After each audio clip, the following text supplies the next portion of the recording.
Hello student, welcome in Guwahati nursing classes. हमारा जो series चल रहा था CHO के लिए, उसके बारे में बात करेंगे। स्टूडेंट पूछ रहे थे कि सर क्लासेस क्यों नहीं आ रही। एक्चुअली क्या, मैं घूमने गया हुआ था इसलिए क्लासेस नहीं आ पा रही थी। अब से रेगुलर क्लासेस स्टार्ट होंगी। लाइफ में एंजॉय भी करना चाहिए, घूमना भी चाहिए। और घूमने का मजा कब आता है, तब हम सेट रहते हैं लाइफ में, जॉब रहता है, फैमिली सेट रहती है, तो लाइफ में तभी मजा आता है घूमने का। आप भी घूमना, एंजॉय करना लाइफ आफ्टर सिलेक्शन, तभी मजा आएगा आपको भी। जो भी अपकमिंग एग्जाम आने वाले हैं, CHO, नॉर्थ साइड, RRB, बहुत अच्छी अपॉर्चुनिटी है आपको सिलेक्शन लेने के लिए। तो अपनी प्रिपरेशन वैसे ही करना है, अच्छे से रेगुलर पढ़ाई करना है, इस बार सिलेक्शन हो जाए। तो हम बात करते हैं सीरीज के बारे में। फर्स्ट MCQ क्या है हमारा।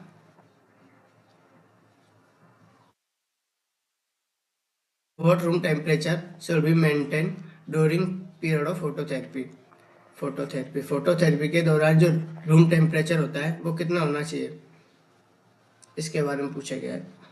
तो फोटोथेरेपी के दौरान कितना रूम टेम्परेचर होना चाहिए।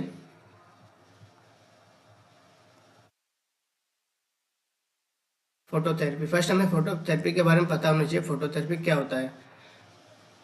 फोटोथेरेपी हम किस लिए यूज करते हैं, फोटोथेरेपी यूज करते हैं यूज फॉर जॉन्डिस पेशेंट के लिए। जॉन्डिस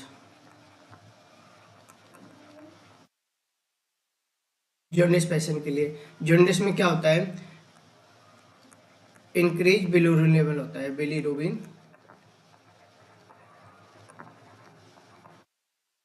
जो बिलीरुबिन लेवल होता है वो क्या है, जॉन्डिस पेशेंट में क्या होता है, बढ़ा हुआ रहता है। फोटोथेरेपी हम किस लिए यूज करते हैं, इसके बिलीरुबिन लेवल को कम करने के लिए, decrease bilirubin level.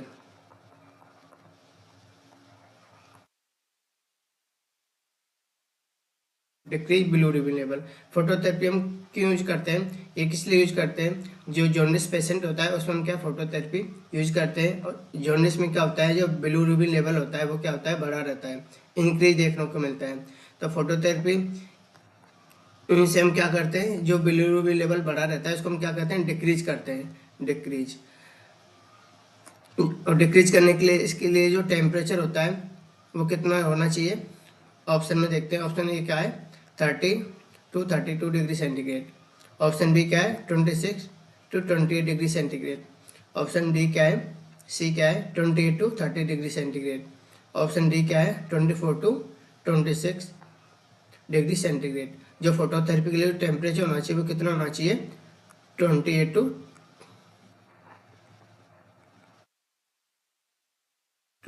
to 30 degree centigrade इसका टेम्परेचर होना चाहिए। क्वेश्चन पूछा भी जाता है CHO लेवल पे, तो हमें पता होना चाहिए जो बिलीरुबिन वो फोटोथेरेपी होता है उसका जो टेम्परेचर होता है वो कितना होना चाहिए, 28 to 30 डिग्री सेंटीग्रेड। इसका सी ऑप्शन क्या, राइट आंसर। इसका सी ऑप्शन क्या है, right answer, 28 to 30 degree centigrade. जो फोटोथेरेपी हम किस लिए यूज करते हैं, जॉन्डिस पेशेंट के लिए। जॉन्डिस में क्या होता है, बिलीरुबिन लेवल क्या होता है, इंक्रीज देखने को मिलता है। इस बिलीरुबिन लेवल को डिक्रीज करने के लिए, कम करने के लिए हम क्या करते हैं, फोटोथेरेपी यूज करते हैं, जिसका टेम्परेचर कितना रहता है, 28 to 30 डिग्री सेंटीग्रेड टेम्परेचर। और जो बिलीरुबिन लेवल होता है वो इनकी देखने को मिलता है। तो ये कैसे कम होता है, फोटोथेरेपी में क्या है, एक फोटोथेरेपी को और क्या बोलते हैं, बिली लाइट भी बोलते हैं। फोटोथेरेपी में क्या बोलते हैं, बिली लाइट, बिली लाइट। मतलब नाम से पता चल रहा है बिली लाइट, तो इसमें क्या है, लाइट यूज होती है,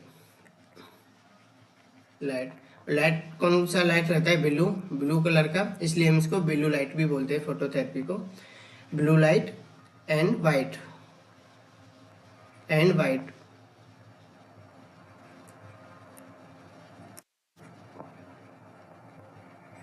वाइट लाइट, इसमें दो टू लाइट यूज होता है, जिसका लाइट का कलर कैसा रहता है, ब्लू होता है और एक वाइट होता है, ब्लू और वाइट, इसलिए हम इसको बिली लाइट भी बोलते हैं। Phototherapy is also known as bili light.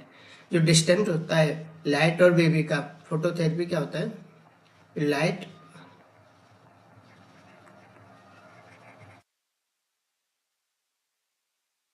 Light to baby distance, वो कितना होना चाहिए, 45 सेंटीमीटर। ये क्या होता है, जो लाइट होता है ब्लू लाइट और वाइट लाइट और बेबी का जो डिस्टेंस होना चाहिए वो कितना होना चाहिए, 45 सेंटीमीटर डिस्टेंस होना चाहिए। जो ब्लू लाइट और वाइट लाइट होती है इसकी फ्रीक्वेंसी कितनी होती है, फ्रीक्वेंसी की बात करें तो फ्रीक्वेंसी फ्रीक्वेंसी कितना होना चाहिए इसका, फ्रीक्वेंसी होना चाहिए 420 टू 500 नैनोमीटर। फोटोथेरेपी हमने ब्रीफली देखा, फोटोथेरेपी क्या होता है, किस पेशेंट में यूज़ करते हैं। फोटोथेरेपी को हम जॉन्डिस पेशेंट में यूज़ करते हैं। जॉन्डिस में क्या होता है, बिलिरुबिन लेवल क्या होता है, इंक्रीज रहता है। इसको डिक्रीज करने के लिए हम क्या करते हैं, फोटोथेरेपी यूज करते हैं। फोटोथेरेपी यूज करने के लिए जो जिसका टेम्परेचर होता है वो कितना होता है, 28 टू 30 डिग्री सेंटीग्रेड होता है। इसमें कौन सी लाइट यूज करते हैं, phototherapy also known as blue light. तो इसमें जो लाइट होती है वो कौन सी होती है, ब्लू एंड वाइट कलर की लाइट होती है, यूज करते हैं, जिसका फ्रीक्वेंसी कितना होता है 420 टू 500 नैनोमीटर। और जो लाइट होता है वो बेबी का जो डिस्टेंस होता है फोटोथेरेपी में वो कितना होना चाहिए, 45 सेंटीमीटर डिस्टेंस होना चाहिए। तो हमें फोटोथेरेपी के बारे में ब्रीफली पता होना चाहिए। एक इसी से रिलेटेड क्वेश्चन पूछा जाता है लेबर रूम के बारे में। लेबर रूम का टेम्परेचर,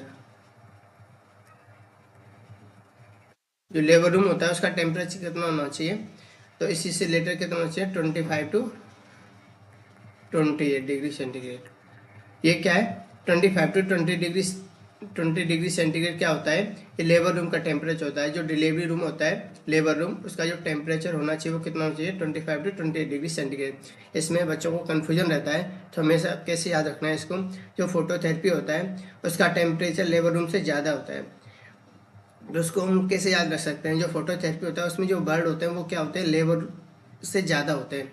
फोटोथेरेपी का जो वर्ड है वो कितने होते हैं फोटोथेरेपी में, लेबर रूम से ज़्यादा होते हैं। तो लेबर रूम और जो फोटोथेरेपी होता है, तो फोटोथेरेपी क्या है, वर्ड ज़्यादा है, लिखने में भी ज़्यादा आता है, तो इसका टेम्परेचर भी ज़्यादा रहेगा। तो कुछ इस तरीके से हमें ट्रिक बना के याद रखना है।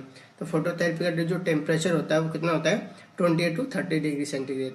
देन उसके बाद जो लेबर रूम का भी क्वेश्चन आता है, ये भी पूछा जाता है, इसका टेम्परेचर कितना होता है, 25 to 20 degree centigrade. Next question की बात करते हैं, preterm baby are born before gestation of. Preterm baby born के बाद हम कौन सा क्राइटेरिया है जिसपे हम प्रीटर्म बेबी बोलते हैं। प्रीटर्म हम कब मानते हैं, मतलब बिफोर गेस्टेशन कितना होना चाहिए, बिफोर गेस्टेशन 30 वीक। एक ये भी पूछा जाता है, टर्म बेबी कब मानते हैं हम, 37 to 42 week. And post term कब मानते हैं, post term baby after 42 week. तो ऑप्शन में क्या है, ऑप्शन में क्या है 37 वीक। तो इसका ऑप्शन ए क्या है, राइट आंसर। 37 वीक पे हम क्या मानते हैं, प्री टर्म बेबी मानते हैं। 38, 39, 48 आफ्टर 42 पे हम क्या मानते हैं, आफ्टर 40 पोस्ट टर्म बेबी मानते हैं। और नॉर्मल बेबी टर्म बेबी कब मानते हैं हम, 37 टू 42 वीक पे हम टर्म बेबी मानते हैं। तो इसका राइट आंसर क्या है, option A right answer. Before 37 week हम क्या मानते हैं, प्री टर्म बेबी मानते हैं। अगर प्री टर्म बेबी कब बॉर्न होता है, कोई बेबी बॉर्न होता है, अगर उसका वीक गेस्टेशन वीक कितना आ रहा है, लेस देन 37 वीक, तो वो कौन सा बेबी है, प्री टर्म बेबी होता है, प्री टर्म बेबी होता है। पोस्ट टर्म 37 टू 42 वीक होता है और टर्म बेबी, और पोस्ट टर्म होता है आफ्टर 42 वीक। अगर बेबी बिफोर आफ्टर 42 वीक अगर बेबी बॉर्न हो रहा है तो उसको हम क्या मानते हैं, पोस्ट टर्म बेबी मानते हैं। नेक्स्ट क्वेश्चन क्या है, antidote use into toxicity produce by overdose of magnesium sulphate. अगर मैग्नीशियम सल्फेट का टॉक्सिसिटी होता है, उसका ओवरडोज होता है, तो हम उसके एंटीडोट के रूप में, एंटीडोट के लिए हम क्या यूज करते हैं, option A calcium gluconate, option B calcium carbonate, option C aluminium hydroxide और ऑप्शन डी क्या है चारकोल। तो इसका राइट आंसर क्या है? मैग्नीशियम सल्फेट का जो एंटीडोट होता है वो क्या होता है? Calcium gluconate. तो इसका राइट आंसर क्या है? Option A. ऑप्शन ए क्या है इसका राइट आंसर। अगर मैग्नीशियम सल्फेट का ओवरडोज होता है, उसकी टॉक्सिसिटी होता है, तो इसके एंटीडोट के रूप में हम क्या यूज करते हैं? कैल्शियम ग्लूकोनेट यूज करते हैं। एक क्वेश्चन आता है यूनिवर्सल एंटीडोट क्या होता है? यूनिवर्सल एंटीडोट,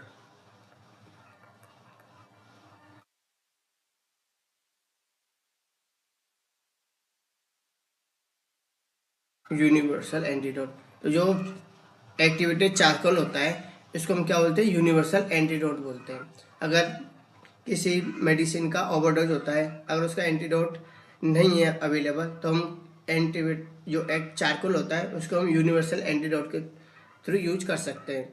तो चारकोल क्या होता है? यूनिवर्सल एंटीडोट होता है। तो मैग्नीशियम सल्फेट का एंटीडोट क्या होता है? Calcium gluconate. ऑप्शन है इसका राइट आंसर। नेक्स्ट क्वेश्चन क्या बोल रहा है? Anti-D should be given RH positive delivery with in. जो RH पॉजिटिव डिलीवरी होती है तो उसमें जो एंटी-डी यूज करते हैं वो कब देना होता है? उसका टाइम पीरियड क्या है? कब मैंडेटरी होता है देना उसको? ऑप्शन ए क्या है? 6 आवर, ऑप्शन ए क्या है? 6 hour, option B 24 hour, option C 72 hour and option D 7 day. तो इसका राइट आंसर क्या है? Option C. अगर पॉजिटिव डिलीवरी होती है, RH पॉजिटिव डिलीवरी होती है, तो उसमें जो एंटी-डी यूज करते हैं तो वो कब देना होता है? 72 आवर के विद इन 72 आवर हमें देना होता है। RH पॉजिटिव क्या होता है, एंटी-डी कब यूज करते हैं, इसके बारे में देखते हैं ब्रीफली, हमें पता होना चाहिए। एंटी-डी क्या होता है? अगर मदर होता, जो मदर होता है, मदर RH नेगेटिव और फीटस RH पॉजिटिव, इस कंडीशन में क्या होता है? इस कंडीशन फर्स्ट टाइम जो डिलीवरी होती है, first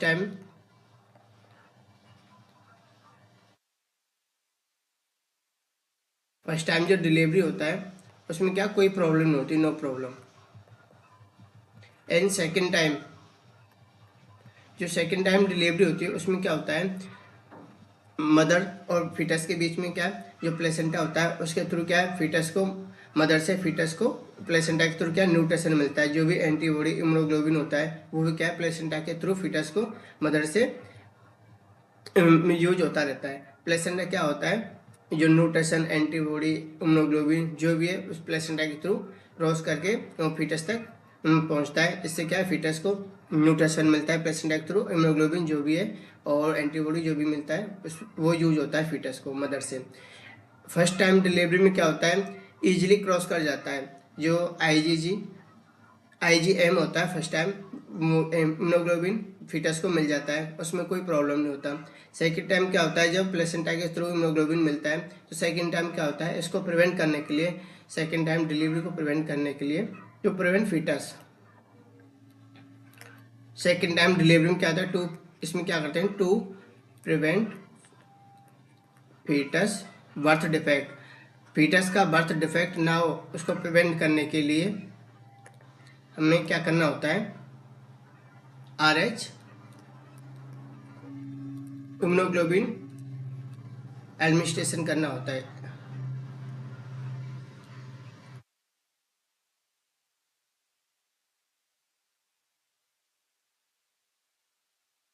RH administration, RH immunoglobulin क्या करता है?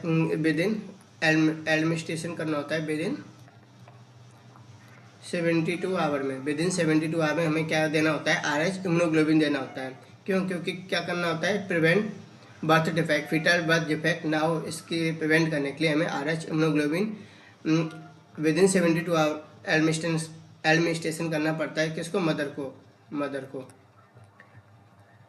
याद रखना है। जो हम RH एंटी-डी या RH इम्यूनोग्लोबिन, RH इम्यूनोग्लोबिन को हम क्या बोलते हैं? एंटी-डी भी बोलते हैं, एंटी-डी। ये किसको एडमिनिस्ट्रेशन करना पड़ता है? मदर को। तो मैं मदर को एडमिनिस्ट्रेशन करना पड़ता है, फीटस को नहीं करना पड़ता। स्टूडेंट को ये कन्फ्यूजन रहता है, इसे जो एंटिटी एडमिनिस्ट्रेशन करते हैं वो फीटस को एडमिनिस्ट्रेशन करते हैं या मदर को। तो हमें याद रखना है किसको लगाना पड़ता है, मदर को लगाना पड़ता है। कब? विद इन 72 आवर में। और कौन से रूट से? IM रूट से लगाना पड़ता है, IM रूट से, to prevent the foetal birth defect.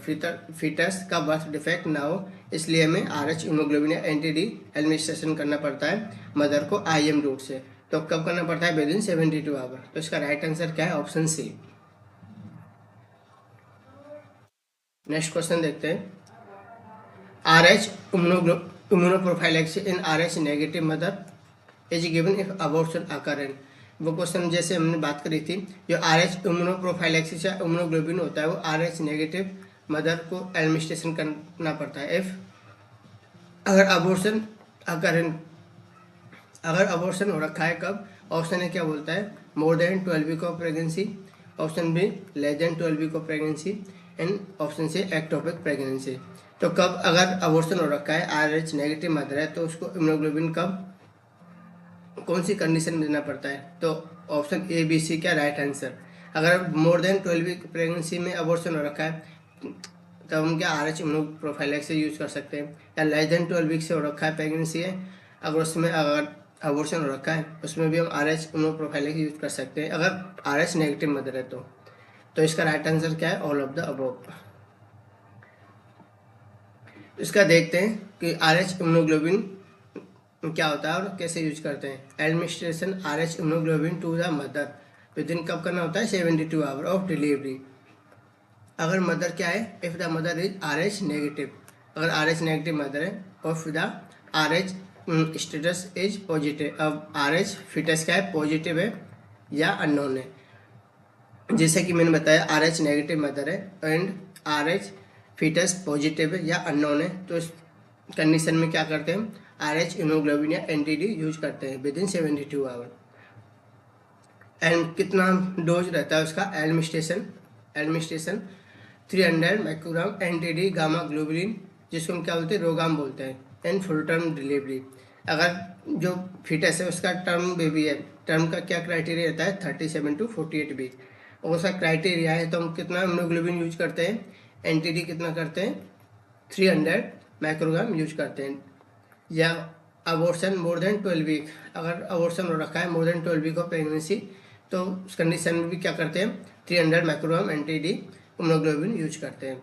Will protect mother from 30 ml whole foetal blood, तो मदर को प्रोटेक्ट करने के लिए जो फीटल का जो ओवरऑल जो ब्लड रहता है उसका 30 ml से हम क्या करते हैं? मदर को प्रोटेक्ट करते हैं, फिटस को प्रोटेक्ट करते हैं। इसके लिए हम जो एंटीडी या गामा ग्लोबिन होता है वो कितना यूज करते हैं? 300।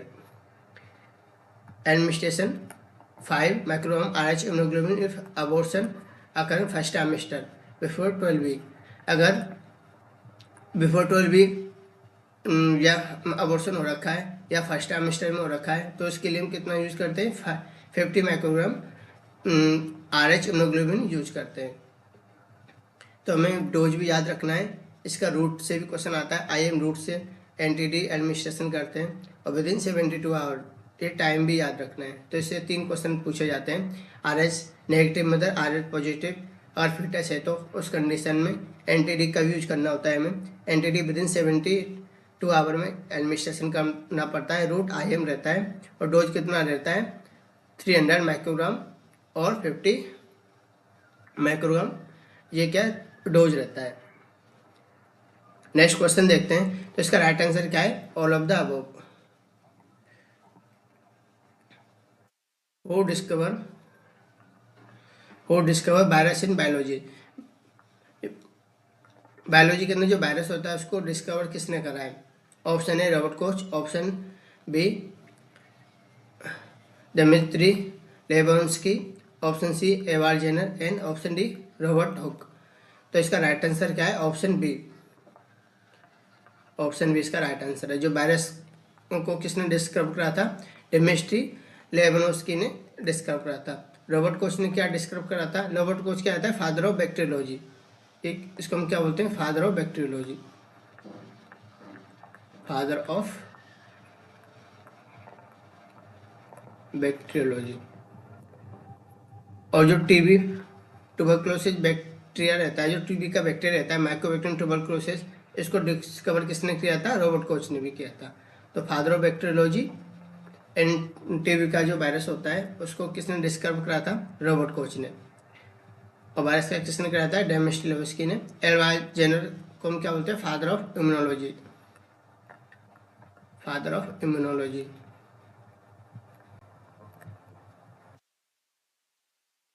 या वैक्सीनेशन,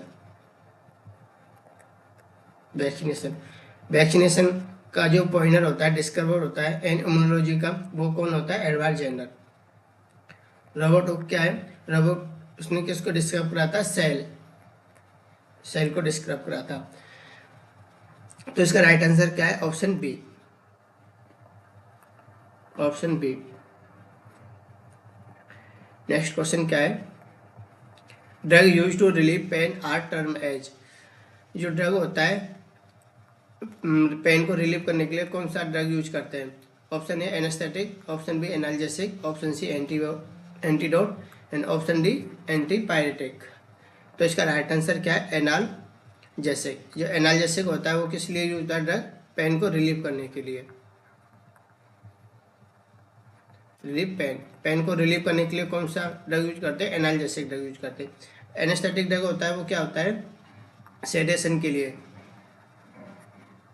सेडेशन के लिए एनेस्थेटिक ड्रग यूज करते हैं। एंटीडोट क्या होता है? कोई किसी ड्रग का ओवरडोज होता है, ड्रग का ओवरडोज या टॉक्सिसिटी रहती है, तो इस कंडीशन में क्या यूज करते हैं? एंटीडोट यूज करते हैं, एंटीडोट। हमने पिछले क्वेश्चन में देखा था जो MgSO4 होता है उसका जो एंटीडोट होता है वो क्या होता है? Calcium gluconate.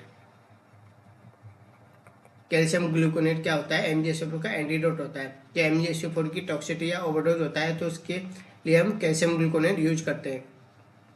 एंटीपायरेटिक क्या होता है? ये फीवर को ट्रीट करने के लिए, फीवर को ट्रीट करने के लिए हम एंटीपायरेटिक ड्रग यूज करते हैं फीवर को ट्रीटमेंट करने के लिए। तो इसका राइट आंसर क्या है? ऑप्शन बी एनाल्जेसिक, जो पेन को रिलीव करते हैं, ऐसी ड्रग जो पेन को रिलीव करती है। नेक्स्ट क्वेश्चन क्या है? Which of the following formula is correct for calculation body mass index, जिसको हम BMI बोलते हैं। तो इसके लिए कौन सा फॉर्मूला यूज करते हैं? ऑप्शन ए, ये क्वेश्चन भी नोट सेट में पूछा गया था, नोट सेट में ये क्वेश्चन पूछा गया था, नोट सेट 3 में ये क्वेश्चन पूछा गया था। जो बॉडी मास इंडेक्स या BMI होता है उसका फॉर्मूला क्या होता है? ऑप्शन ए क्या है? Weight in kg plus height in metre. Option B क्या है? Weight in kg minus height in metre. Option C क्या है? Weight in kg into height in metre an square. Option D क्या है? Weight in kg upon height in metre square. तो इसका right answer क्या है? Option D. तो जो BMI होता है उसका फॉर्मूला होता है वो क्या होता है? Weight in kg upon height in metre square. ये क्या होता है? BMI का ये क्या होता है? BMI का फॉर्मूला होता है weight in kg and height in metre square. तो इसका ऑप्शन डी क्या है? राइट आंसर है। ऑप्शन डी क्या है? Right answer. नेक्स्ट क्वेश्चन देखते हैं। Which condition is also known as trisomy 18। कौन सी कंडीशन है जिसको हम ट्राइसोमी 18 बोलते हैं? ऑप्शन ए क्या है? एडवाइस जेनर, option B Patau syndrome and option C Turner syndrome, option D क्या है? Down syndrome. जो कौन सा क्रोमोसोम नंबर की वजह से ट्राइसोमी 18 बोलते हैं? तो जो एडवाइस सिंड्रोम होता है वो क्या होता है? ट्राइसोमी 18 होता है। तो इसका राइट आंसर क्या है? ऑप्शन ए, ऑप्शन ए इसका राइट आंसर। एडवाइस सिंड्रोम क्या होता है? ट्राइसोमी 18 बोलते हैं, जो क्रोमोसोम 18 की डेफिशिएंसी से होता है। पटाउ सिंड्रोम में क्या होता है? पटाउ सिंड्रोम जो 13 नंबर क्रोमोसोम होता है, जो 13 नंबर क्रोमोसोम होता है उसकी डेफिशिएंसी से जो सिंड्रोम होता है उसको हम क्या बोलते हैं? पटाउ सिंड्रोम बोलते हैं। और टर्नर सिंड्रोम क्या होता है?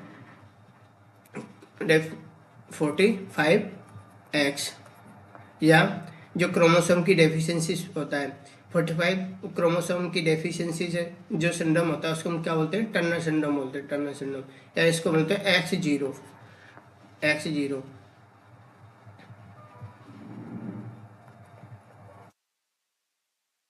जो डाउन सिंड्रोम होता है वो कौन से क्रोमोसोम नंबर की डेफिशिएंसी होता है, 21 क्रोमोसोम की नंबर की डेफिशिएंसी से, जो 21 क्रोमोसोम नंबर की डेफिशिएंसी से जो सिंड्रोम होता है उसको हम क्या बोलते हैं, डाउन सिंड्रोम बोलते हैं। तो इसका राइट आंसर क्या है, ऑप्शन ए एडवार्ड जेनर। ये कौन से क्रोमोसोम नंबर को होता है, 18, जिसको हम ट्राइसोमी 18 भी बोलते हैं।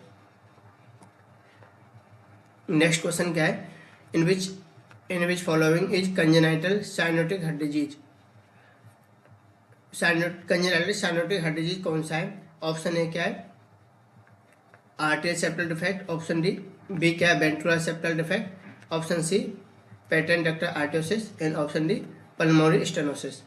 तो इसका कंजेनाइटल हार्ट डिजीज कौन कौन सा होता है उसके बारे में बात करते हैं। ये क्या है, जो कंजेनाइटल हार्ट डिजीज होता है वो दो टाइप का होता है, एक तो साइनोटिक और एक असाइनोटिक। फर्स्ट बात करते हैं साइनोटिक हार्ट डिजीज के बारे में। साइनोटिक हार्ट डिजीज, जो साइनोटिक हार्ट डिजीज होता है वो कौन कौन सा होता है, फर्स्ट बात करेंगे साइनोटिक टॉप। टॉप का फुल फॉर्म क्या है, tetralogy of a lot, tetralogy of a lot. Cyanotic heart disease में कौन कौन सी कंडीशन आती है, टॉफ, और सेकंड क्या है, trans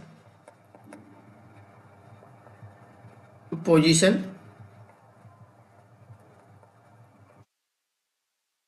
transposition of great artery.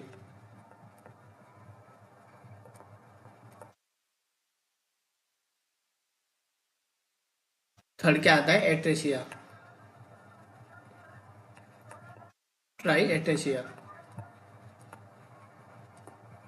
एक क्या है, साइनोटिक हार्ट डिजीज का एग्जांपल होते हैं। जो साइनोटिक हार्ट डिजीज होता है उसमें कौन कौन सी कंडीशन आता है, TOF, tetralogy of Fallot, transposition of great artery, then tri atresia. ये क्या है, साइनोटिक हार्ट डिजीज होता है।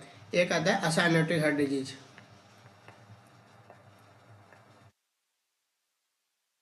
एसाइनोटिक। एसाइनोटिक हार्ट डिजीज में कौन कौन सी कंडीशन आती है, first BSD, ventricular septal defect, second ASD, atrial septal defect, third PDA, patent ductus arteriosus, and fourth coarctation of aorta, coarctation of aorta,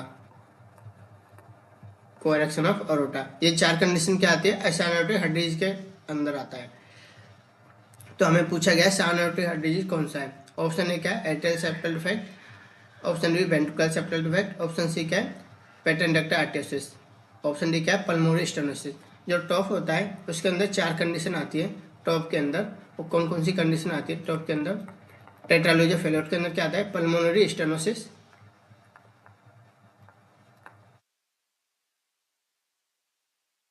pulmonary stenosis, और क्या आता है, BSD, right ventricular hypertrophy, and third condition आती है। तो ये कौन कौन सी कंडीशन है, pulmonary stenosis, BSD and right ventricular hypertrophy.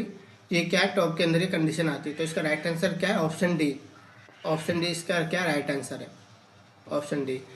तो ASD, BSD, PDA क्या आता है, असाइनोटिक हार्ट डिजीज होता है। ये कौन सा है, असाइनोटिक हार्ट डिजीज होता है। तो रिमेनिंग जो ऑप्शन डी क्या है, पल्मोनरी स्टेनोसिस, ये क्या होता है, टॉप के अंदर आता है। जो कौन सी कंडीशन है, साइनोटिक, साइनोटिक। टॉप के अंदर क्वेश्चन पूछा जाता है, जो साइनोसिस होता है वो क्लासिकल सिम्टम होता है। साइनोसिस, साइनोसिस क्या होता है, क्लासिकल सिम्टम होता है टॉप का। तो इसको हम कैसे याद रख सकते हैं, जो साइनोटिक हार्ट डिजीज होता है तो इससे रिलेटेड क्या है, साइनोसिस होता है। जो साइनोसिस किसका क्लासिकल सिम्टम होता है, टेट्रालॉजी ऑफ एलोट का। तो इस तरीके से हम इस कंडीशन को याद रख सकते हैं। जो साइनोटिक हार्ट डिजीज होता है, कंजेनिटल हार्ट डिजीज होता है, वो दो टाइप का होता है, एक तो cyanotic, second acyanotic heart disease. जो साइनोटिक हार्ट डिजीज होता है उसके अंदर टॉप आता है टेट्रालॉजी ऑफ एलोट, जिसका क्लासिकल सिम्टम क्या होता है, साइनोसिस। इस साइनोसिस और साइनोट्रोगिया बोलने में सिमिलर रहता है, तो इसको हम आसानी से याद भी रख सकते हैं। Tetralogy of Fallot, transposition of great artery and atresia, tri atresia, ये क्या है? साइनोटिक हार्ट डिजीज होता है। जो असाइनोटिक हार्ट डिजीज होता है वो कौन सा होता है? बीएचडी, ईएचडी, पीडीए और कोरेक्शन और रोफ्टा। इसको हम क्या डिटेल में पढ़ेंगे जब कंजेनिटल हार्ट डिजीज पढ़ेंगे पीडिया के अंदर, जो ये टॉपिक है तो उसको डिटेल में पढ़ेंगे कि ईएचडी क्या होता है, बीएचडी क्या होता है, पीडीए क्या होता है, टेट्रालोजी ऑफ फेलोन क्या होता है, कौन सी कंडीशन में क्या होता है। तो ये क्या डिटेल में बाद में पढ़ेंगे। फिलहाल हमें इतना पता होना चाहिए कंजेनिटल हार्ट डिजीज में कौन सी कंडीशन आती है और असाइनोटिक हार्ट डिजीज में कौन सी कंडीशन आती है। तो इसका राइट आंसर क्या है? Pulmonary stenosis. नेक्स्ट क्वेश्चन क्या है? The major criteria for diagnosis of rheumatic fever include all accept.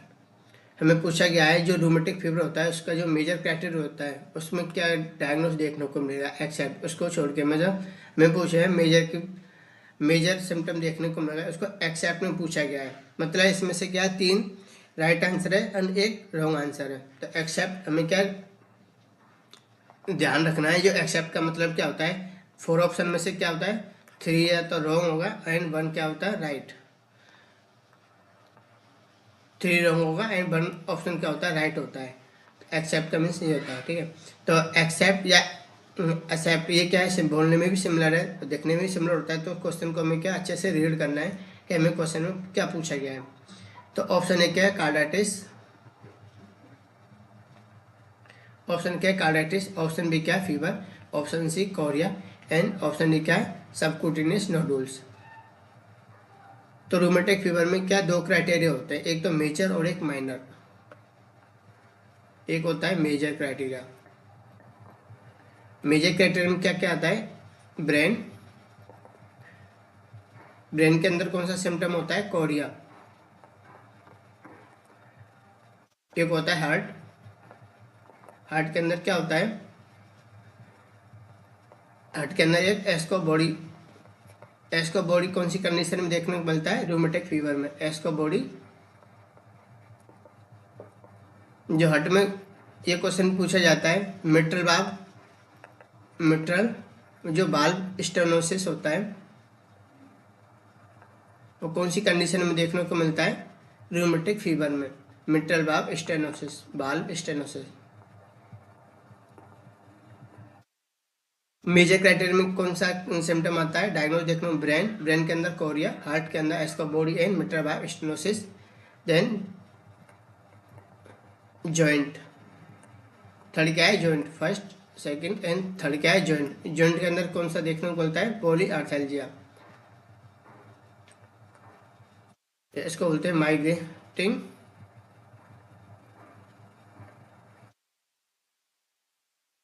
Migrating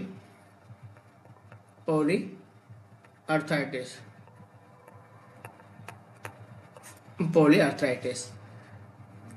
और एक होता है स्किन। फोर्थ क्या होता है? स्किन के अंदर क्या देखने को मिलता है हमें? अर्दिमा मार्जिनेटा। ये क्या होता है? स्किन के अंदर अर्दिमा मार्जिनेटा। रेड रेसेस देखने को मिलते हैं राउंड शेप में, स्मॉल रेड रेसेस देखने को मिलते हैं स्किन पर, उसको बोलते हैं अर्दिमा मार्जिनेटा। जो मेजर क्राइटेरिया होता है रूमेटिक फीवर में उसमें कौन कौन सा डायग्नोस है, कौन कौन सी कंडीशन है? Brain, heart, joint and skin. ये ब्रेन के अंदर क्या कोरिया देखने को मिलता है, हार्ट के अंदर एस्को बॉडी और मिट्रल बाल्ब स्टेनोसिस भी इस कंडीशन में देखने को मिलता है। जॉइंट में माइग्रेटिंग पॉलीआर्थराइटिस देखने को मिलता है और स्किन के अंदर अर्दिमा मार्जिनेटा जो रेड कलर के राउंड शेप ब्रेसेस देखने को मिलते हैं। और जो एक होता है मेजर क्राइटेरिया, एक होता है माइनर क्राइटेरिया। माइनर की बात करें तो कौन कौन सा? माइनर क्राइटेरिया में क्या आता है? फर्स्ट फीवर, एएसओ टाइटर इंक्रीज देखने को मिलता है। एएसओ टाइटर, एएसओ क्या होता है? एंटी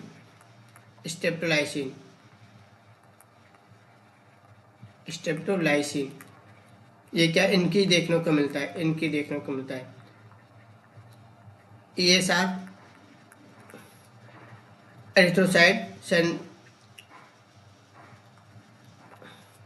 जो ESR होता है वो क्या होता है, एरिथ्रोसाइट रिएक्शन होता है, उस वो भी क्या देखने को मिलता है, इंक्रीज देखने को मिलता है। क्यों देखने को मिलता है, क्योंकि स्किन में क्या हो रहा है, अरिथमा मार्जिनेटम हो रहा है, इसकी वजह से जो ESR लेवल होता है वो इंक्रीज देखने को मिलता है। तो ये क्या है, और एक होता है आर्थालजिया। आर्थेल्जिया, आर्थेल्जिया क्या होता है, जॉइंट में पेन होना, पेन पेन, ये क्या होता है, आर्थेल्जिया होता है। जो रूमेटिक फीवर होता है उसमें 2 क्राइटेरिया देखने को मिलते हैं, मेजर क्राइटेरिया और सेकंड माइनर क्राइटेरिया। जो मेजर क्राइटेरिया होता है उसमें क्या होता है, ब्रेन, हार्ट, जॉइंट और स्किन इन्वॉल्व होता है। और जो माइनर क्राइटेरिया होता है उसमें क्या होता है, देखने को मिलता है फीवर, ASO टाइटर इंक्रीज और ESR इंक्रीज और आर्थेल्जिया। ये कंडीशन माइनर कंडीशन में देखने को मिलती है रूमेटिक फीवर के अंदर। तो इसका राइट आंसर क्या, हमें क्या पूछा गया है क्वेश्चन में कि मेजर क्राइटेरिया एक्सेप्ट, तो मेजर क्राइटेरिया कौन सा नहीं है इसमें से, तो फीवर क्या है, माइनर क्राइटेरिया होता है। फीवर क्या होता है, माइनर क्राइटेरिया, माइनर। तो इसका राइट आंसर क्या है, option B right answer. Next question क्या है, lateral curvature deviation of spine और vertebral column is also known as. जो लेटरल कर्वेचर होता है स्पाइन का, जो उसका डेविएशन होता है स्पाइन का या वर्टिब्रल कॉलम का लेटरल कर्वेचर होता है, तो उसका कंडीशन क्या होते हैं। Option A kyphosis, option B lordosis, option C pectus excavatum और ऑप्शन डी स्क्लेरोसिस। जो लेटरल कर्वेचर या डेविएशन ऑफ स्पाइन या वर्टिब्रल कॉलम का लेटरल कर्वेचर होता है उस कंडीशन क्या बोलते हैं, स्क्लेरोसिस बोलते हैं। उस कंडीशन क्या बोलते हैं, स्क्लेरोसिस। इसका राइट आंसर क्या है, ऑप्शन डी। रिसेंटली एक मूवी चल रहा है पुष्पा, तो पुष्पा जो मूवी होता है उसमें जो एक्टर है उसका जो उसका जो कंडीशन होता है, उस कंडीशन में क्या होता है, एक शोल्डर नीचे रहता है एंड एक शोल्डर क्या ऊपर रहता है। तो पुष्पा जो मूवी होती है उसकी कंडीशन क्या कैसी रहती है, स्क्लेरोसिस वाली कंडीशन रहती है। वो उसमें एक डायलॉग है ना, साला झुकेगा नहीं, वो इसलिए नहीं झुकता क्योंकि उस कंडीशन में उसको क्या हो रहा है, स्क्लेरोसिस की कंडीशन हो रही है। स्क्लेरोसिस की कंडीशन क्या होती है, लेटरल कर्वेचर, मतलब एक शोल्डर नीचे रहता है कंपेयर टू सेकंड, जो दूसरा शोल्डर होता है वो ऊपर क्या होता है, उठा हुआ रहता है, मतलब इंक्रीज रहता है, एक शोल्डर इंक्रीज रहता है दूसरा डिक्रीज रहता है। तो इस कंडीशन में क्या होता है, वो लेटरल कर्वेचर जैसा कंडीशन बना रहता है। जो पुष्पा 2 मूवी देखा होगा उसमें, उस कंडीशन में आपने जो एक्टर है उसका जो कंडीशन होता है वो कौन सा कंडीशन रहता है, स्क्लेरोसिस वाली कंडीशन रहती है। तो उसको पुष्पा 2 जो मूवी है उसको देखना, अगर नहीं देखा हो तो बहुत अच्छी मूवी है। तो उसमें जो कंडीशन दिया हुआ है उस एक्टर की, तो उसकी कंडीशन क्या है, स्क्लेरोसिस वाली कंडीशन है। तो इसका राइट आंसर क्या है, ऑप्शन डी। ऑप्शन डी में क्या होता है, लेटरल कर्वेचर डेविएशन होता है वर्टिब्रल कॉलम में स्पाइन का। काइफोसिस क्या होता है, ये क्या थोरेसिक जो रीजन होता है उसमें डेविएशन होता है। थोरेसिक रीजन क्या होता है, जो चेस्ट होता है वो क्या है, एंट्री साइड में क्या है, डेविएशन रहता है, एंट्री साइड में थोड़ा बहुत मतलब निकला रहता है, इंक्रीज रहता है। तो काइफोसिस क्या होता है, थोरेसिक रीजन का डेविएशन होता है, थोरेसिक रीजन का डेविएशन होता है थोरेसिक रीजन का। जो लोडोसिस होता है वो क्या होता है, लंबर रीजन का, लंबर रीजन होता है ना, लंबर रीजन, उसका डेविएशन होता है, लंबर रीजन का डेविएशन। इसका एग्जांपल है जो प्रेग्नेंट फीमेल देखी होगी आपने, प्रेग्नेंट फीमेल, तो उसका जो लंबर रीजन होता है उसका क्या, लंबर रीजन आगे की तरफ क्या होता है, झुका रहता है, तो उसको क्या बोलते हैं, लोडोसिस की कंडीशन बोलते हैं। तो इसका बेस्ट एग्जांपल है लोडोसिस को याद रखने के लिए प्रेग्नेंट फीमेल। ऑप्शन सी क्या है, पेक्टस एक्स्ट्रावेक्टम, ये क्या होता है, फनल चेस्ट होता है, फनल चेस्ट, इसको हम क्या बोलते हैं, फनल चेस्ट भी बोलते हैं। इसमें क्या होता है, फनल चेस्ट में जो स्टर्नम होता है वो डिप्रेशन रहता है, स्टर्नम डिप्रेस देखने को मिलता है, डिप्रेस, जो स्टर्नम होता है ये क्या डिप्रेस देखने को मिलता है, अंदर की तरफ डिप्रेस देखने को मिलता है। तो उस कंडीशन क्या होते हैं, फनल चेस्ट, और funnel chest is also known as क्या होता है, पेक्टस एक्स्ट्रावेक्टम बोलते हैं इसको। स्क्लेरोसिस क्या है, आसानी से याद रख सकते हैं, पुष्पा मूवी में जो एक्टर है उसको याद रख के इसको आसानी से याद रख सकते हैं। और काइफोसिस क्या, थोरेसिक रीजन में डेविएशन की वजह से होता है। लोडोसिस क्या होता है, लंबर रीजन में डेविएशन की वजह से देखने को मिलता है, जिसका एग्जाम्पल है प्रेग्नेंट फीमेल। आई थिंक आपको समझ में आया होगा। जो ब्रीफली हम जो बात करते हैं क्वेश्चन के साथ थोड़ी, वो अच्छे से याद रखना है, नोट्स बनाने हैं, हमें रेगुलर पढ़ाई करना है। नेक्स्ट क्वेश्चन क्या है? Tarsal of ankle bone. Tarsal of ankle are example of type of bone. Type of bone, इस पर हमने क्या थोड़ी क्लास ऑलरेडी अपलोड किया हुआ है, आप उसको ज़रूर देखें। टाइप ऑफ बोन बहुत इंपॉर्टेंट, छोटा टॉपिक है बट इंपॉर्टेंट है एग्जाम के पॉइंट ऑफ व्यू से, इसमें से भी क्वेश्चन पूछे जाते हैं। तो टार्सल बोन जो एंकल का होता है वो किसका एग्जाम्पल होता है, कौन से टाइप का बोन होता है वो? ऑप्शन ए क्या, short bone, option B sesamoid bone, option C long bone and pneumatic bone. जो टार्सल बोन होता है एंकल का वो कौन से टाइप का बोन होता है? Short bone. शॉर्ट बोन में हमने बात करी थी, जो शॉर्ट बोन होता है वो कौन सा होता है? Carpal and tarsal. जो कार्पल एंड टार्सल बोन होता है वो कौन सा एग्जाम्पल होता है? शॉर्ट बोन का एग्जाम्पल होता है। सीसामोड बोन क्या होता है? इरेगुलर बोन होता है। जो सीसामोड पटेला को बोलते हैं, पटेला को हम क्या बोलते हैं? Sesamoid bone. जो लॉन्ग बोन का एग्जाम्पल क्या होता है? लॉन्ग बोन का एग्जाम्पल होता है femur, radius, ulna, femur, radius, ulna, humerus. ये जो बोन होता है femur, radius, ulna, humerus, phalanges, phalanges, ये कुछ एग्जाम्पल है लॉन्ग बोन का। न्यूमेटिक बोन क्या होता है? ये कोई टाइप नहीं होता न्यूमेटिक बोन, ये कोई टाइप नहीं होता न्यूमेटिक बोन का। तो कितने टाइप होते हैं? एक तो शॉर्ट बोन होता है, लॉन्ग बोन होता है, और इरेगुलर बोन होता है, और फ्लैट बोन होता है। तो ये 4 टाइप होते हैं बोन के, हमें पता होना चाहिए कौन सी बोन टाइप में कौन सी बोन आप किसका एग्जाम्पल है। जो थोड़ी क्लास है उसको जरूर देखें, आपको समझ में आएगा टाइप ऑफ बोन क्या होता है, कौन से टाइप में कौन सी बोन इन्वॉल्व है।